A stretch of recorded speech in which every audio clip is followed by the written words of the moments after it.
is your name and what office are you running for?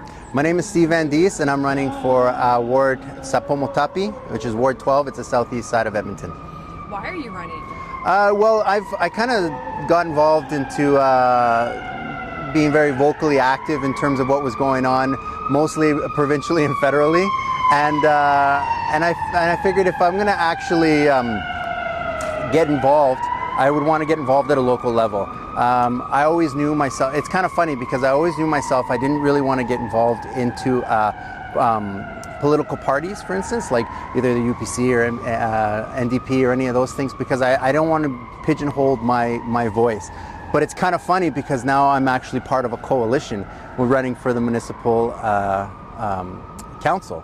And the reason why I chose the coalition is because I still get my voice, I still allowed to say what I want to say, and I happen to mesh with a group of people that have the same values, the same core values as I do. So it was kind of the best of both worlds. So I was able to kind of be part of a team and get my foot wet in this environment, have all of the helpings of like what it takes to actually run a campaign, because I've never run a campaign. This is my first time. So it was kind of a great opportunity, and our organization, PACE, is a grassroots organization. So I was very lucky to be able to have stumbled upon them and get involved that way. What is your most recent job? I'm actually, my background is in, I've taken a couple things. So I went to school for film and television post-productions in Toronto. I studied television broadcasting here at NAIT. I worked for Global Television in the creative department making commercials.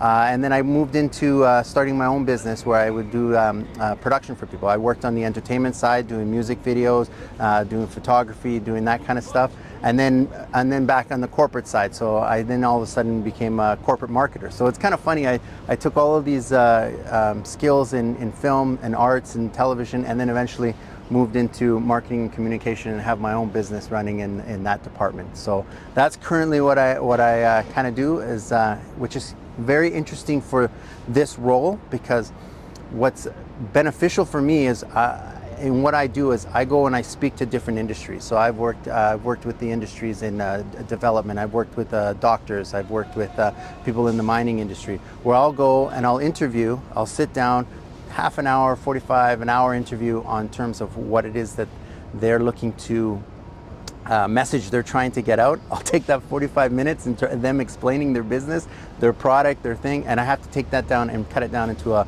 short little format that the general public gets to know. So it's kind of a unique position where I get to now learn about the political aspect of everything, take all that information and then regurgitate it and give it back to the public and let them know the Coles notes on what's actually going on. If you are elected, what would be your first priority to fix? The first priority is to look at the budget. That's the big one here.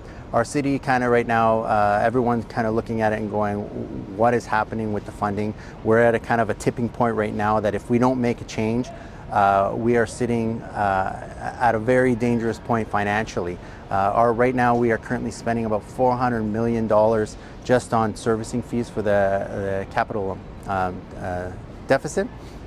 And so I want to look at that. That's my main thing. Look at that, try to go through it, try to see where all the spending is, make people accountable for the budgets that they're asking for, which comes down to like zero-based budgeting. So instead of like every year where they're saying I've gotten this much money every year, and so I'm going to spend it so I don't lose it, they have to basically justify where their spending is coming from.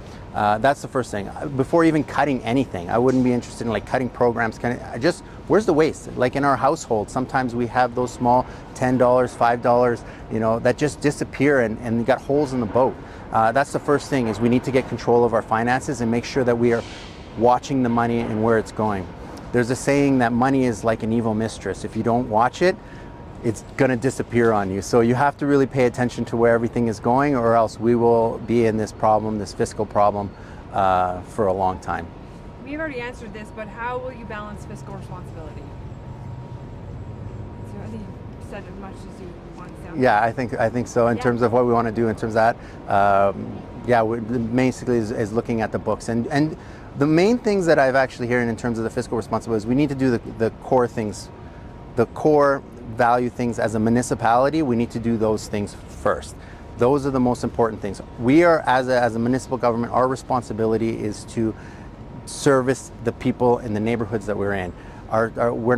We can't go and chase these, these pie in the skies utopia type of things that some of these other bigger cities have. Like Edmonton is very much a blue collar city, and what they want is they want their grass cut on time. They want, the snow shoveled. They want the potholes fixed. And a lot of the neighborhoods that I'm in, my ward especially, a lot of people are upset the fact that they only get their snow shoveled once a year. So these are things that we kind of have to look at and make sure that we are doing the core services and we're doing them to the best of our ability, rather than just get it done kind of thing. Construction and long timelines frustrate Edmontonians. What would you change about how Edmonton plans and delivers these projects? So the construction is a big problem. Everyone's feeling it right now. It almost feels like it's an election year and all the construction's happening at the exact same time. So you're gridlocking a lot of the city, and people are feeling it. They're upset. They don't understand some of the decisions that are being made in terms of like why certain things are being torn up. Why, when they just want their potholes fixed and they want their roads fixed, and all of a sudden you come in and you just completely rip up their roads completely. So what we need to do is we need to have almost like a setup where you're doing construction where it's not disruptive to the actual movement of the city. When you have 107 for the LRT line being ripped up, or sorry, 104 for the LRT line being ripped up, and then at the same time you're ripping up Jasper Ave, which is a parallel pathway, that's not responsible, because now you have too much congestion downtown and nobody wants to come downtown simply because there's too much construction happening. And now you're having that construction kind of happening in all places. On the west end, it's pretty bad. Right now we're having construction on the White Mud in my area. So people are feeling it, and that frustration is definitely being felt. The biggest problem that I'm noticing right now is because our main roads are being congested, people are starting to, what they're doing is they're taking shortcuts and cutting through neighborhoods. And while they're cutting through neighborhoods, the people that do the shortcuts and cut through neighborhoods, they're speeding through the neighborhoods. Because the main roads are so congested, that's what's happening. And so now we're trying to fight this whole thing about, we can't have people speeding through the neighborhoods, when the reason why people are speeding through neighborhoods is because the main roads are so congested. So we kind of have to look at that and figure out what we can do to try not to congest our traffic so much. How would you make Edmonton safer? We need more police presence. Hard stop. Right now, especially on the LRT, we have about 8 levels of administration, and nobody's got any teeth. Nobody can do anything. It's all observe and report. What we need is police presence. People are less likely to commit crimes when you have an authority there that can actually arrest you on the spot, witness it, arrest you on the spot, and put you away. That deterrence is the big thing right there. So what we need is to take a look at our policing and be more involved with the police. Take less of an action where we're trying to fight the police like they're the bad people, because they're really there to protect us as a society, and we need to respect that and work with them. Where do you stand on infills, and what's the path forward? Okay, infills is a big issue right now. So what's happening with our infills is a lot of our mature communities are being ravished by predatory developers. You have developer investment money coming in from outside of the city. They're coming in, they're buying all of our like our starter homes for young families. They're buying up these small single family lots. They're tearing them down and they're putting up monstrosities. They're putting 4-plex up there. Some of them, have as much as 38 rooms in them. Now, they have no parking requirements, which is a big problem. And that needs to kind of be looked at, because in some of these areas I've gone around the city and seen some of the more mature areas. In my neighborhood, it hasn't happened yet, but because of the way that the zoning is set up, someone can easily come in there and put a mid-block infill in that area. We need to district the infill in that sense, and we need to put a limit on the fact that these 8-plexes and 6-plexes are coming in. That was probably the biggest mistake that the current council made, is pushing through these 8-plexes, because these predatory developers are coming in. They're putting in all of these 8-plex units and then going in there and taking the federal money and remortgaging those investment properties and putting them on a 50-year mortgage. So they basically are now, these are not affordable houses. These are make money projects. These are commercial projects.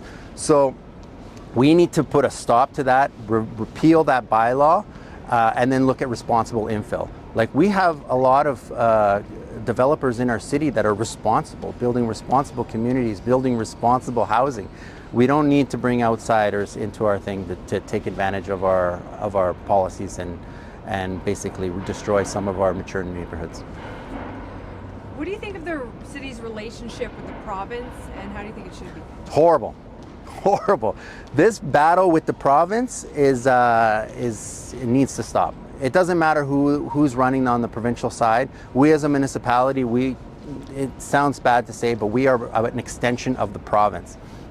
So if we have a bad relationship with the province is not going to try to help us in any way. It's all relationship based. If you keep picking that at your provincial MLA and calling them the evil person, and they're not going to want to help you. So that relationship needs to be mended. We as a city, we cannot continue to fight the province. If that, we'll never be able to grow. Currently, right now, everyone's complaining about, saying that the province is not paying their property taxes, right? But what they do is the province is doing something called grants in lieu of property taxes. So they give us more money in grants rather than giving us those property taxes. But they put a freeze on that.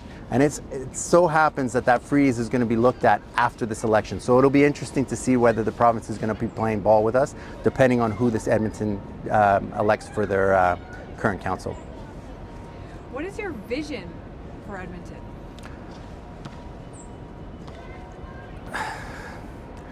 Right now, this is a new experience for me. My vision right now is just really trying to hear the voices. Like, I've been going door to door knocking. This is a new experience for me. I'm not a politician. Have these big grandiose plans for the city. My biggest thing is that the city right now is in trouble. This isn't the city I grew up in. I was born and raised in Edmonton, and the changes that have been happening over the last 10 years, it's not the direction that I'm feeling that we're not going in the right direction. And I'm also getting that around from a lot of my other colleagues as well, that they feel that something is wrong. Something is very, very wrong. And my first thing in terms of a vision is just to kind of go around and start talking to the people, start figuring out what is happening, what does the actual people want.